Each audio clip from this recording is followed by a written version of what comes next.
Hello guys, कैसे हो आप सब लोग। और I am back with another video. In this video I am going to show you how to sell property legally. कैसे property बेची जाती है लीगली। अगर आपने मेरी video how to buy property legally अभी तक नहीं देखी है, नीचे डिस्क्रिप्शन में उसकी लिंक है और ऊपर आई बटन पे भी है, आप जाके देख लो। आप एक बार उसे ज़रूर देखना। चलिए बढ़ते हैं वीडियो की तरफ। सबसे पहले तो ये कैसे माना जाए कि इस प्रॉपर्टी का ओनर कोई स्पेसिफिक इंसान है, उसके पास क्या लीगल डॉक्यूमेंट होने चाहिए ये प्रूव करने के लिए कि वो इस प्रॉपर्टी का ओनर है। उसके लिए 3 चीज़ों की रिक्वायर होती है ये साबित करने के लिए कि प्रॉपर्टी का ओनर ये स्पेसिफिक इंसान है। चलिए बात करते हैं उन 3 चीज़ के बारे में। सबसे पहले आता है राइट ऑफ द ओनरशिप और टाइटल ऑफ द प्रॉपर्टी।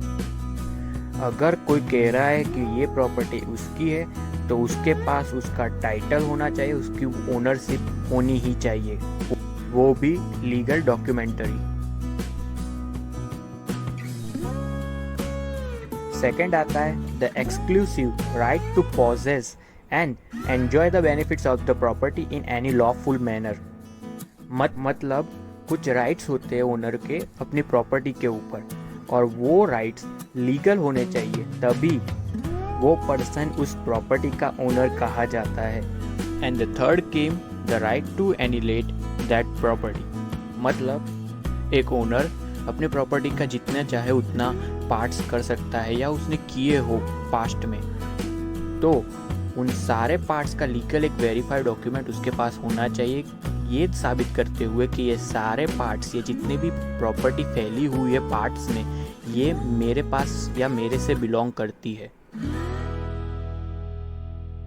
एक सिंपल सी बात थी जो एक ओनर अपनी प्रॉपर्टी को बता सकता है, प्रूव कर सकता है कि ये मेरी प्रॉपर्टी, इस तरह से, इन 3 तरीकों से। अब जानेंगे कि प्रॉपर्टी को बेचा कैसे जाता है। प्रॉपर्टी बेचने के लिए सबसे पहला स्टेप जो चाहिए वो होगा प्रॉपर्टी वैल्यूएशन। एक सेलर अपने मन चाहे भाव में प्रॉपर्टी नहीं बेच सकता, उसे या तो कोई रियल एस्टेट एजेंट के पास जाना होगा या तो लीगली उसको पता करना होगा कि उसकी प्रॉपर्टी की वैल्यू कितनी है, वैल्यूएशन कितनी आती है। जब उसको पता चल जाएगा कि इतनी वैल्यू है मेरे मकान की, उस वैल्यू में वो मकान को थोड़ा कम भाव में बेच सकता है, लेकिन वो एस्टिमेटेड वैल्यू से ज़्यादा भाव में नहीं बेच सकता। जैसे कि मान लो गवर्नमेंट ने कहा कि आपकी मकान की वैल्यू 70 to 80 lakhs के बीच में है, तो मैक्सिमम आप उसे 80 lakhs तक बेच सकते हो। बट अगर आप उसकी वैल्यू कम करना चाहो तो उससे कम कर सकते हो। हालांकि ऐसा कोई करता नहीं है और मुझे पता है आप भी नहीं करने वाले। पैसा किसे नहीं चाहिए यार। सेकंड स्टेप आता है सेल्फ सेलिंग या तो hiring an agent.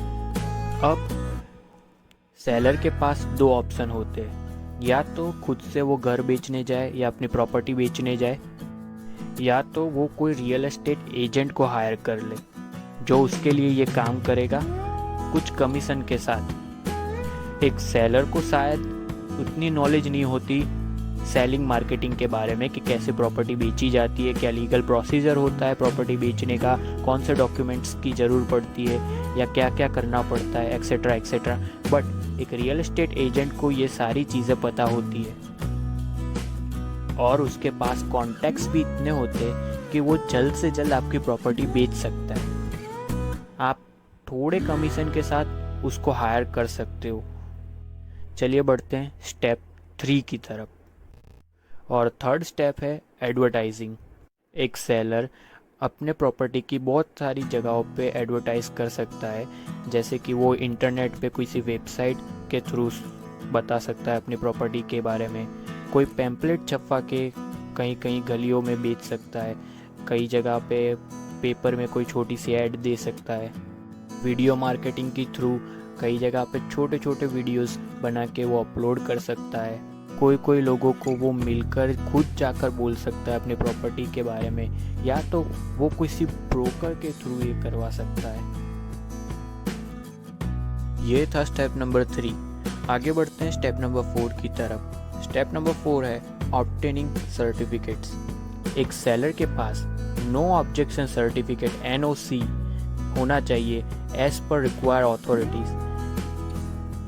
These authorities are Society, Income Tax Authority, Municipal Corporation, the competent authority under the Urban Land Selling and Regulation Act और last any other authorities।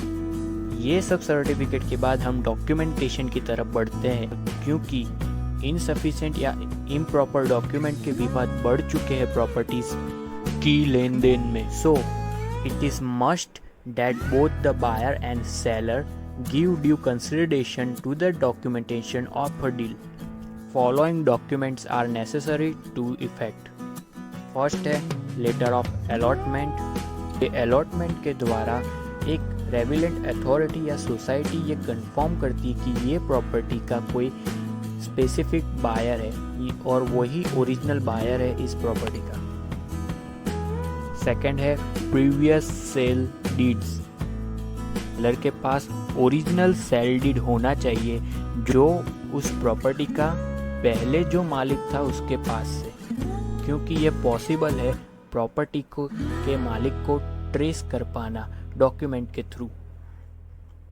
और एक seller जितना clear होगा उसके documentation में, उतने चांसेस ज़्यादा है उसकी प्रॉपर्टीज हायर रेट में सेल होने के। थर्ड डॉक्यूमेंट आता है सैंक्शन प्लान। अब जो बिल्डिंग प्लान अप्रूवल होता है या तो ऑक्यूपेंसी सर्टिफिकेट निकलता है, वो दोनों ही इशू होता है कॉम्पिट अथॉरिटी से। For the example in Delhi that would either be DDA or NDMC depending on the area of the jurisdiction। इसके बाद आता है फोर्थ डॉक्यूमेंट एनकम्ब्रेंस सर्टिफिकेट। ये सर्टिफिकेट टाइटल के फ्री होने का एविडेंस होता है। किस चीज़ से फ्री होने का? एनकम्ब्रेंस कमांड्स का, हाई प्राइस इन मार्केट्स, कोई हिडन चार्जेस नहीं या कोई टैक्सेस छुपाए हुए नहीं, एकदम फ्री, बिल्कुल फ्री सारे चार्जेस से। और लास्ट डॉक्यूमेंट आता है सेल डीड और एग्रीमेंट, जिसमें एक सेलर एक्सक्लूसिवली एक सेल डीड निकालता है बायर्स की फेवर में कि ये प्रॉपर्टी अब ये पर्टिकुलर पर्सन के नाम वो कर रहा है अंडर सारी टर्म्स एंड कंडीशंस के, वो भी इन लॉफुल मैनर। दोनों के बीच में एग्रीमेंट साइन होता है नॉन जुडिशियल स्टैम्प पेपर के ऊपर, जिसके अंदर कुछ टर्म्स एंड कंडीशन लिखी हुई होती है बायर और सेलर के लिए। एक बार सारे डॉक्यूमेंट्स क्लियर हो जाने के बाद दोनों पार्टी साइन करते हैं अपनी मंजूरी के साथ, और प्रॉपर्टी इस तरह से एक सेलर एक बायर को बेच देता है। ये सारी थी कुछ इम्पोर्टेंट बातें घर कैसे बेचा जाता है इंडिया में लीगली, उसके बारे में। अगर आपको ये सारे स्टेप याद रखने हो या जानने हो दोबारा, आपको पूरी वीडियो दोबारा देखने की ज़रूरत नहीं है। नीचे डिस्क्रिप्शन में ये सारे स्टेप लिखे हुए हैं, आप नीचे जाके एक स्क्रीनशॉट ले सकते हो। और एक इम्पॉर्टेंट बात, मैंने हाल ही में एक ई बुक लॉन्च की हुई है अमेज़ॉन पर, फ्रीडम इज़ ए नेसेसिटी। ये एक नॉन फिक्शन बुक है, रियल लाइफ स्टोरी के ऊपर बेस्ड। इसके अंदर मैंने थोड़ा कुछ बताया हुआ है कि स्पेसिफिक एज की लड़कियों पर कैसे अत्याचार होते हैं घर पर, और वो ये सब सहती है बिना कुछ जाने हुए या पता किए हुए कि ये इससे कैसे बाहर निकला जाए। इसमें मैंने थोड़े बहुत इंडियन कॉन्स्टिट्यूशन एंड लॉज का मेंशन किया हुआ है बुक में। अगर आपको ये पूरी स्टोरी पढ़नी हो तो नीचे डिस्क्रिप्शन में उसकी लिंक है, आप वहाँ से जाकर खरीद सकते हो उसे। और थैंक्स फॉर वॉचिंग। एक लाइक कर देना वीडियो को अगर वीडियो पसंद आया हो तो, और चैनल को सब्सक्राइब कर लेना अगर ऐसे वीडियो और चाहते हो तो। मिलते हैं नेक्स्ट वीडियो में। Bye bye.